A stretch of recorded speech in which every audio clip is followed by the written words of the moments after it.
My name is Montell Martin, from London. So you would have probably seen me either about in London or on some billboards, depending on where you're from. Could have seen me in New York. One day I was with my friends, like, it's really weird, like, last 2 weeks, keep getting modelling, like, every other day I'm getting scouted. As I'm telling them this, jump off the flipping train now, and they're like, some girl comes up to me and is like, oh, you know what?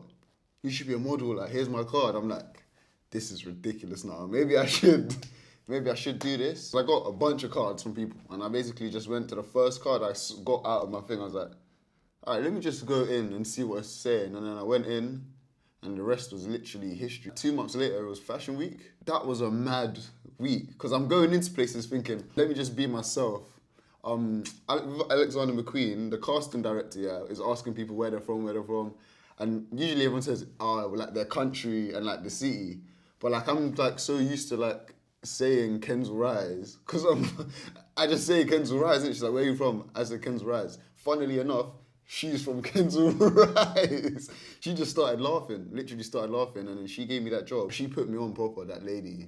I've modelled for the likes of Dior, Louis Vuitton, Balenciaga, Raf Simons, Burberry. They're my guys. Those guys are my guys. There's definitely a correlation between like how many parties you even get invited to with the amount of work you're doing. Because if you're not really doing anything, you're not going to get invited to the parties. You're not going to get to go to a Dior party if you didn't do the Dior show, for example. Or you're not going to be able to go do the Louis Vuitton party if you never, like, there's certain things, but I've never really thought about it like that. I'm just in the midst of like, it's just a mad thing, really.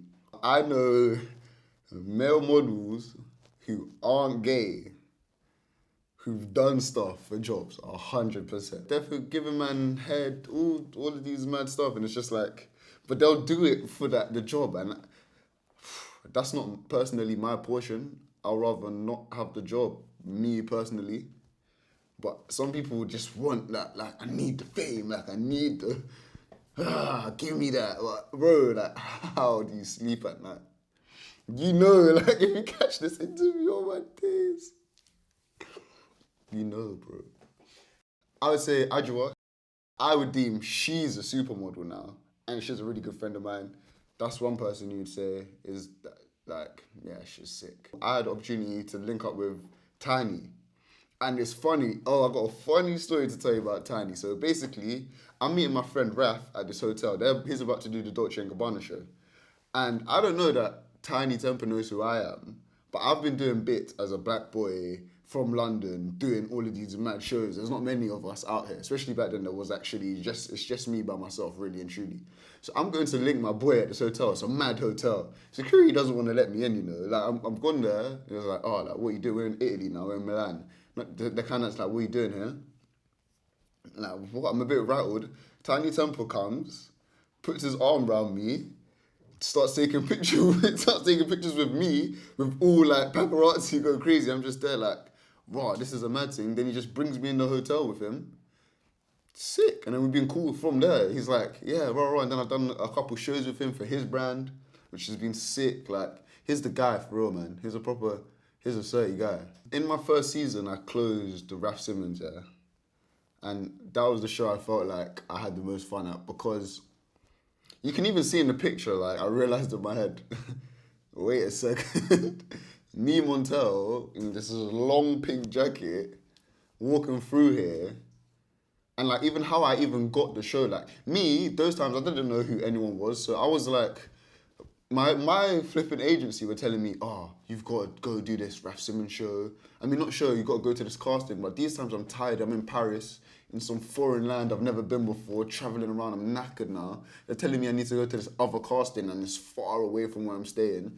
I'm not on it at all. So like, in my head I'm thinking, so they persuaded me in it. And then in my head I'm thinking, if I get there and it's long, I'm going. I'm literally going. And I get there, and it's funnily enough, as I get there, they're like, oh, the people who aren't here for a callback and just got here come through now. So I'm thinking, all right, so it's going to be an in and out. They probably won't want man, blah, blah, blah, whatever. I'm just going to go and do my thing. Walk in, and the man himself, Raf, who I don't know who he is these times, is just a normal man to me. I'm just like, yo, walk on. And everyone around him, because it's like a long, everyone's looked like gobsmacked, like how is he speaking to this man like this? Like, anyway, that's just how, like, he's just a man, innit? So he like kind of laughed and he was like, yo. And then he asked me to do my walk.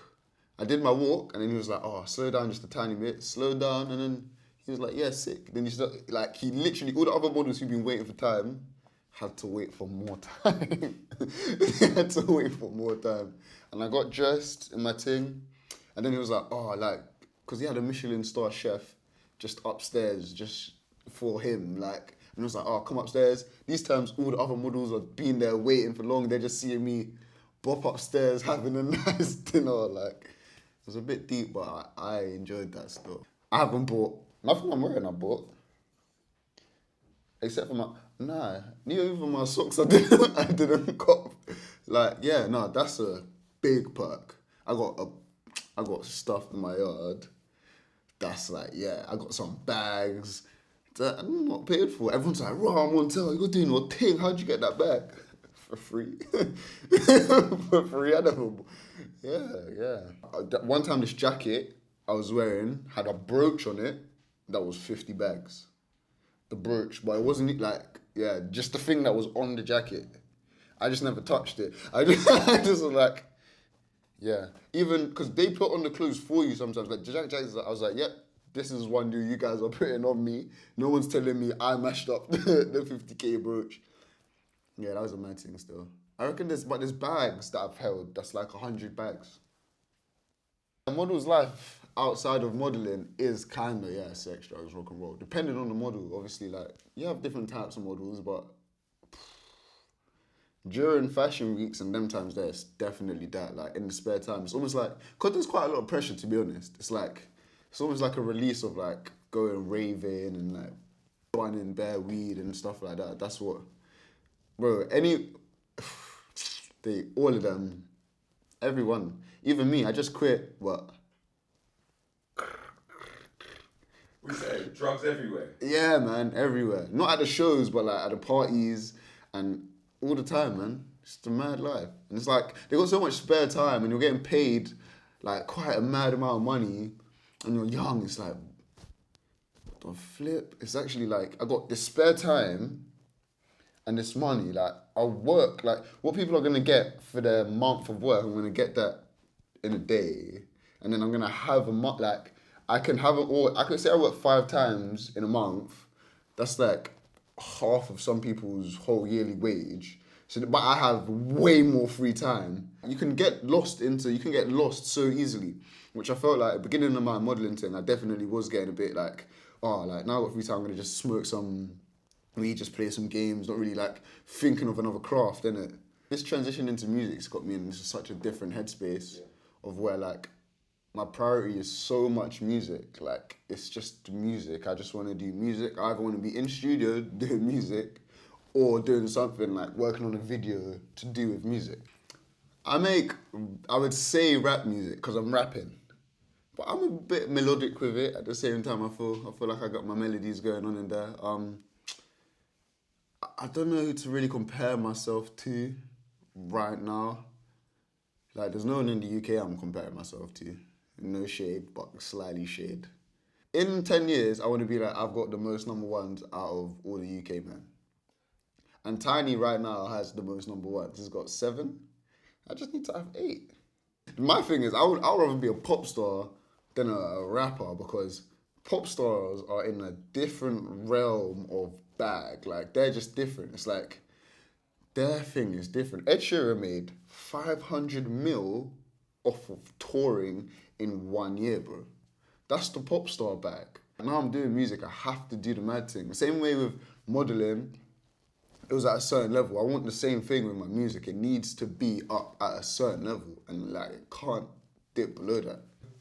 Valentine's Day, my first official single called Glovebox coming out, featuring my friend Malali. Banger. The song's gonna be available on Apple Music, everything, all platforms. Spotify, SoundCloud, even ones that I don't even know about right now, it's gonna be on there somehow.